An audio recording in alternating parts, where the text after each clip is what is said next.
কেননা কিয়ামত বদলার দিন। যে যার সাথে যা করছে তার বদলা তাকে পাইতেই হবে।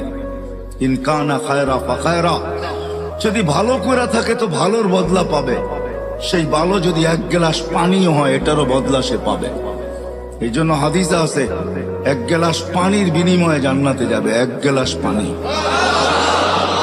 যে দোকানদাররা দোকানের সামনে ফ্রি পানি রেখা দেয়, হয় গরমের দিন রিক্সার থেকে নামছে, পিপাসা লাগছে, তো দোকানের সামনে ঝাড় রেখা দিছে পানির, ওইখান থেকে এক গ্লাস পান করে বাড়ির দিকে হাঁটা শুরু করছে।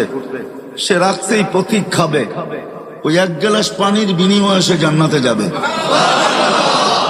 কেননা চিত্র যদিও পানকারী ধারণ করে নাই, বা চিত্র যদিও যে পান করাইছে সেও ধারণ করে নাই। চিত্র বোঝেন? আরে বোঝেন না কি চিত্র? চিত্র কি?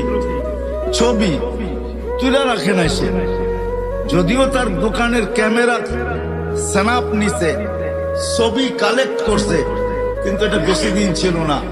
হয়তো যতদিন এটার ভিতরে সিস্টেম আছে, 15 দিন, 1 সপ্তাহ, 1 মাস, 1.5 মাস, হয়তো এতদিন পরে নিজে নিজে ডিলেট হয়ে গেছে, কিন্তু আল্লাহ এই চিত্রকে ধরে রাখছেন।